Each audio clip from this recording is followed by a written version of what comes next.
신사도 운동이라고 하는 운동이 지금 사실은 우리가 속해 있는 순복음 교회, 오순절 교회에서 이런 일이 좀 더 많았어요.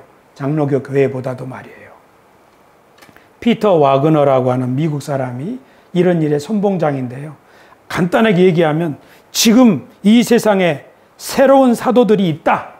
그래서 12명의 세계적인 사람들을 세워서 그 사람들이 특별한 사도이고 그들에게 하나님이 말씀하신다. 하나님이 나에게 이렇게 말씀하신다. 하나님이 오늘 이렇게 말씀하신다. 하고 하나님의 계시를 직접 받는다. 직통 계시를 한다. 그러는 말을 입에다 달고 사는 사람들이죠. 사실 이것은 정말 조심해야 되는 일이에요. 하나님이 아브라함에게 말씀하시고 모세에게 말씀하시고 성경에 그렇게 기록되어 있죠. 심지어 하나님은 에덴 동산에서 아담과 함께 거니셨어요. 구약 성경에 기록되어 있는 이런 표현들은 하나님을 마치 사람처럼 표현하는 방식이에요. 우리가 하나님 눈에 보이지 않는 영이신데 어떻게 아브라함의 집에 와가지고 식사를 대접받으실 수 있어요? 아브라함이 식사를 하나님께 대접했잖아요. 그런 표현들이 있다고요. 구약 성경에. 그렇지만 구약 성경에 있는 그런 표현들은 하나님을 사람의 모습과 유사하게 표현하는 방식이에요. 그러나 중요한 것은 그 안에 있는 메시지들이 중요하죠. 그래서 성경에 점점 성경이 진행되는 과정에서 보면 하나님께서 사람들에게 감동을 주시고 깨닫게 해주시고 그렇게 하는 거죠. 그래서 우리 신앙생활하는 우리들은 이렇게 말하는 게 좋아요.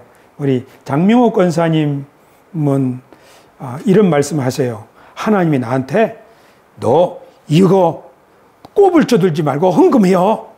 하나님이 나한테 이걸 하라고 했다고. 하나님이 이걸 누구한테 주라고 했다고. 그래서 그런 표현을 하셔요. 그런데 그거를 순종했더니 마음의 기쁨이 충만했다고. 맞아요. 하나님이 일하시는 방식이죠. 그런데 제가 오늘 여러분들한테 설교할 때 하나님이 우리들한테 옥상을 이렇게 하라고 하셨어요. 이렇게 한다면은 이상한 목사가 되는 거예요. 저는 하나님께서 우리들에게 말씀하신다고 믿어요. 하지만 그 말씀은 장명호 권사님한테 하나님이 명호가 이렇게 말씀하신 건 아니죠. 어떻게 하신 거냐면 마음에 주체하지 못하는 소원을 주신 거예요. 그래서 이것을 하나님이 나한테 이렇게 하라고 하시는구나 라고 깨달은 거죠. 여러분들이 교회를 섬길 때 또는 헌신을 할 때 그런 마음의 감동이 오는 거예요. 저도 마찬가지고요. 그래서 우리는 이것을 때때로 하나님이 나한테 이걸 하라고 하신다 이렇게 표현하기도 해요. 하지만 그 표현은 덜 성숙한 표현이에요. 더 좋은 표현이 뭐냐면 하나님이 나에게 이런 마음을 주셨어요. 이렇게 하는 게 좋아요. 무슨 말씀인지 알겠죠? 사실은 이게 교회 안에서 이렇게 말하는 걸 예언이라고 하는데요. 초대교회에도 이런 예언의 문제가 많았는데요. 예언은 하나님이 우리들에게 주시는 은사예요. 그렇기 때문에 예언을 더 많이 하려고 방언보다 하라고 말하는 거죠. 그런데 이렇게 돼 있어요. 고린도서에 보면 예언하는 자는 둘이나 셋이나 말하고 다른 이들은 분별할 것이요. 그러니까 모든 사람이 일어나가지고 막 와글와글 하지 말고 차례차례대로 그리고 다른 사람들은 저 말씀이 하나님의 뜻인가 아닌가를 다 분별하라는 거예요. 그리고 예언하는 자들의 영은 예언하는 자들에게 제재를 받나니. 그러니까 누가 하나님이 내게 이런 말씀을 주셨어요. 또는 이런 감동을 주셨어요. 할 때 듣는 사람들이 그것이 하나님으로부터 온 감동인지 우리 교회에 적합한 것인지를 분별하라는 거죠. 이것을 분별하지 못하고 한 사람의 생각이 한 사람의 예언이 그 교회 전체 예언을 주관해버리면 그 교회는 잘못될 가능성이 엄청 많습니다. 지금 일어나는 신사도 운동의 폐해가 그런 거예요. 그러니까 성경의 고린도서에 나오는 말씀을 들어보면 교회는 예언을 분별해야 됩니다. 그러니까 설교도 마찬가지예요.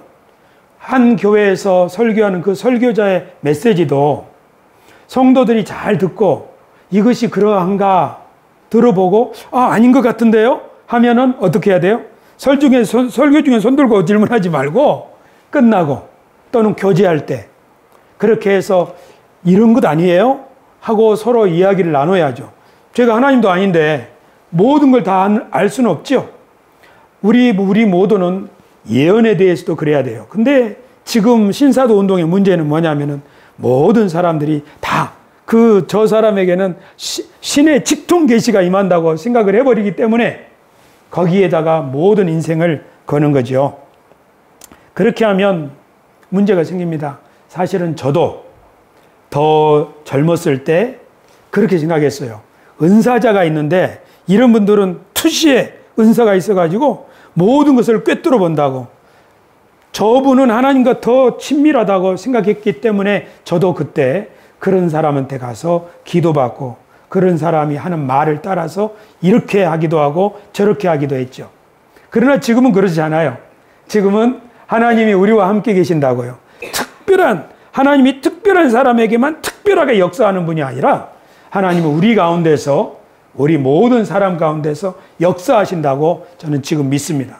그래서 어떤 사람이 그 사람에게만 특별히 어떤 능력이나 역사가 임한다고 하나님이 그분에게만 역사한다고 말하는 사람이 있어도 저는 거들떠보지 않습니다. 왜냐하면 하나님이 우리 가운데 계시기 때문이에요. 그러나 제가 더 젊었을 때는 그런 확신을 가지지 못해서 저도 그런 사람들을 따라서 이리저리 저 자신의 인생을 거기에다 의탁했다는 점을 반성하면서 말씀드립니다. 그러니까 지금 이 시대에 어떤 사람들이 그런 사람들한테 열광하면서 끌려다니는 것을 이해를 못할 바는 아니에요. 하지만 하나님의 말씀 가운데 잘 배운다면 그런 사람들의 종로로 돼서 벗어날 수가 있을 것이다. 그렇게 생각합니다.